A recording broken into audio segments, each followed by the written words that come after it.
Buenos días, pequeños hackers. Hoy os traigo un top de películas que quería grabar desde hace mucho tiempo, pero que no me había animado a traer hasta ahora.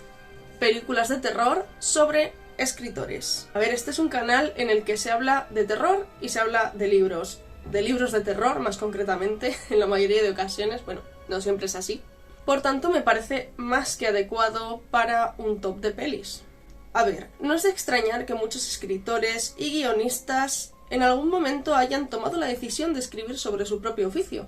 Al fin y al cabo es un trabajo bastante creativo, y ellos mejor que nadie conocen cómo es ese mundo, las frustraciones que puede generar, las amenazas a las que puede enfrentarse alguien que sostiene una pluma, y por supuesto fantasear con la mezcla de realidad y ficción. Y sí, este es un top de películas, pero como veréis, muchas de ellas son adaptaciones de obras literarias. A mí me encanta el tópico del escritor en el terror, y saber que una peli va de eso es un detalle que probablemente favorezca mi decisión de verla. Y si a vosotros también os gusta, os recomiendo las siguientes películas. En el puesto número 10 está Historias de miedo para contar en la oscuridad, de 2019. En ese año grabé una reseña bastante cortita, la podéis ver si os entra curiosidad, aunque os aviso de que estoy muy pequeña. Y en este caso se trata de una adaptación de una antología de cuentos de terror, aunque os diré que el libro no tiene muy buenas críticas. Está en el puesto más bajo del top porque, bueno, sí me gustó, pero no para volverme loca. Entre otras cosas porque considero que está mucho más orientada para el público infantil-juvenil de lo que suponía en un principio. La película, producida por Guillermo del Toro, por cierto, trata sobre una adolescente llamada Estela que quiere ser escritora y que, junto a sus amigos, entra en la casa embrujada del pueblo en la noche de Halloween huyendo de unos matones. Resulta que esta casa perteneció a una familia adinerada, de quienes se decía que mantuvieron a su hija menor, Sara, encerrada desde su nacimiento por haber nacido deforme. Al parecer, cuando Sara vivía, los niños del pueblo se acercaban a la casa y ella, a través de las paredes, les contaba historias de terror. Algo muy inocente si no fuera porque se la acusó de envenenar a esos niños, suicidándose después para evitar un linchamiento. El caso es que dentro de la casa los protagonistas encuentran el famoso libro de cuentos de terror de Sara, donde se supone que esta chica escribía con sangre de sus víctimas las historias. Cosa que ya me parece un poco loca porque si se supone que envenenó a sus víctimas, pues no entiendo por qué escribía con sangre de sus víctimas los cuentos. Ignoremos ese detalle. El punto está en que al abrirlo descubren que el libro está vacío, pero se está comenzando a escribir solo y a tiempo real, contando historias terroríficas que los implican a ellos y a sus amigos y haciéndolas reales. Los cuentos no eran la gran cosa, de hecho casi todos rozan un poco lo popular, lo folclórico, y aunque el diseño de los monstruos estaba bastante bien, como que le faltaba un poco de química al grupo de amigos. Entretenida, desde luego, y con dos escritoras que eso es lo que hemos venido a buscar, pero vamos, que no te va a cambiar la vida. Sinceramente tenía la intención de recomendar otra película en lugar de esta, pero al final me quedé con Historias de miedo para contar en la oscuridad porque la trama de los escritores era mucho más visible y mucho más evidente. Su predecesora hubiese sido Pyewacket, que me gustó mucho más y que es un pelín más oscura. Pero aunque también hay escritores de terror y un asunto relacionado con libros, es un poquito más de brujería que otra cosa. En el puesto número 9 hay una película que sí me gustó bastante más, llamada La ventana secreta, de 2004. Una adaptación de un relato de Stephen King protagonizada por Johnny Depp. Y cuenta la historia de un escritor que se halla en pleno bloqueo creativo tras sufrir una infidelidad y pasar por un divorcio traumático. Por si esto no fuera poco motivo de angustia, un buen día recibe la visita de un hombre, un tipo muy extraño, que asegura que uno de sus famosos relatos, La ventana secreta, se lo ha plagiado a él y pretende acosarlo hasta que renuncie a su autoría. Aunque tiene sus giros, la verdad es que es una peli que no es para pensar mucho. Es ágil, no se hace pesada, pero si eres un poco inquieto y te gusta especular mientras ves pelis, igual se te ocurre el final antes de tiempo. En España se puede ver en Netflix, ahí lo dejo. En el puesto número 8 está Hush, de 2016, dirigida por Mike Flanagan. Trata sobre una escritora que es sorda y vive en una casa en mitad del bosque, totalmente aislada del mundo exterior, donde se concentra para escribir sus novelas. Vamos a ver, un casoplón en mitad del bosque, lleno de puertas y ventanas correderas, sin ningún tipo de sistema de seguridad, es un caramelito para el terror de Yanquilandia. La verdad es que no estaba muy bien pensado, no era muy realista el argumento. El caso es que una noche un extraño se cuela en la casa intentando matarla, y la escritora se las tiene que arreglar para sobrevivir, contando con la desventaja de que ella no puede escuchar nada. Es un poco thriller, un poquito slasher, para pasar una buena tarde de domingo con un bol de palomitas y ya está. A mí estas pelis sin pretensiones me encantan. Aunque bueno, aquí lo de ser escritora es una pequeñísima excusa para justificar la estupidez de que viva en un lugar recóndito y apartado. A ver, que la premisa es que esta mujer no oye. Entonces, ¿qué es lo que le va a molestar supuestamente de la ciudad? ¿El ruido? No hace falta buscarle 3 pies al gato, que es una peli para lo que es. En el puesto número 7 tenemos 1408, de 2007. Esta la recomendé hace unos meses en el top de películas parecidas a American Horror Hotel. Y también es una adaptación de un relato de Stephen King. Esta frase la voy a decir mucho durante el vídeo.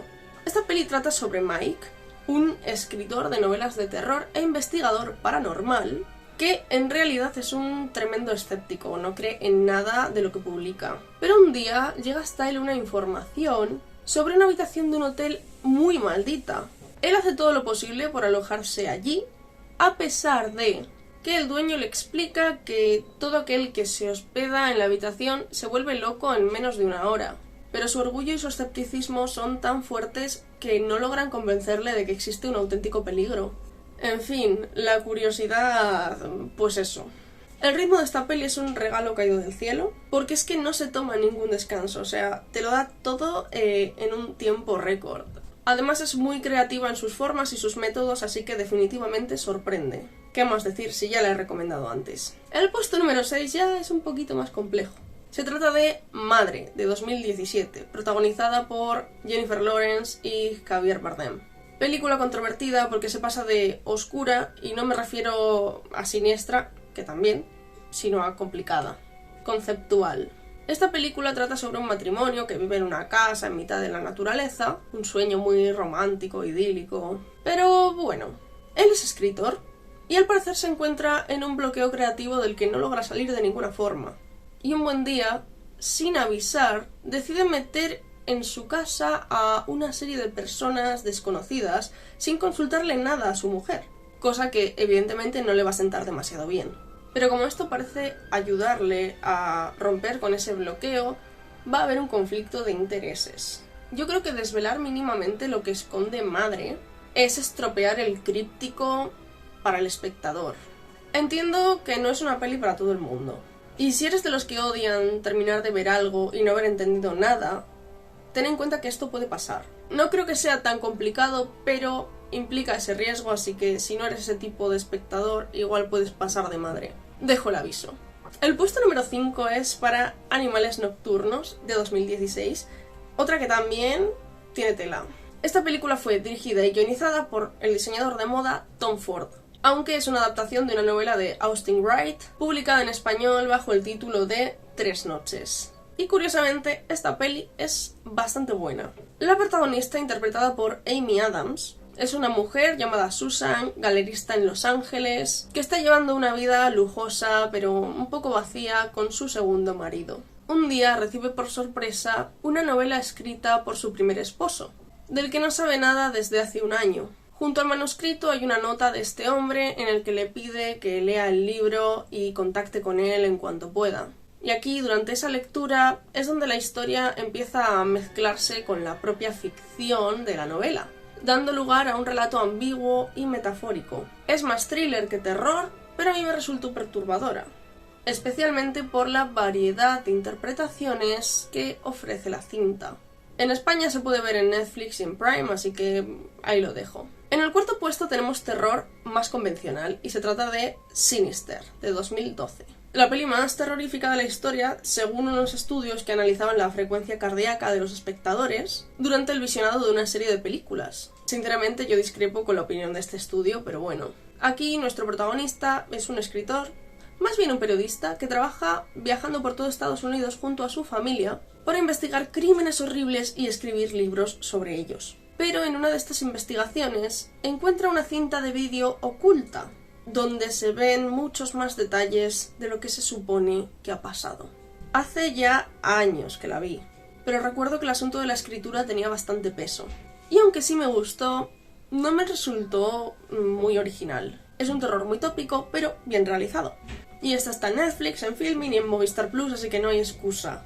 Estamos llegando al top 3 y esto suele significar en este canal clásicos del género.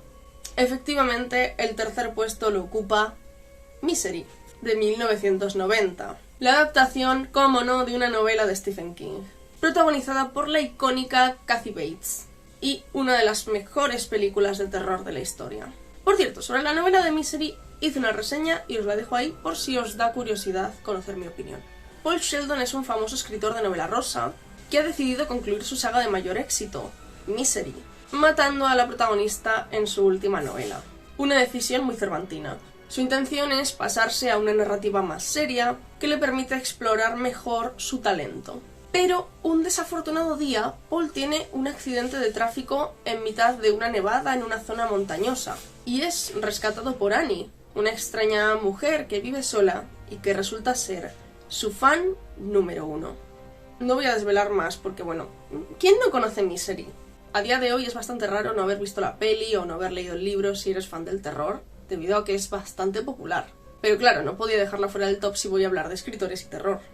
Y bueno, lo mismo sucede con el puesto número 2, que es otra famosa adaptación de Stephen King. Efectivamente, estamos hablando de El Resplandor, de 1980, dirigida por Stanley Kubrick. ¿Os dais cuenta de que la mitad del top son adaptaciones de King? Esta probablemente está en el top 3 de mejores películas de terror de la historia, aunque el pobre Stephen la odie con toda su alma.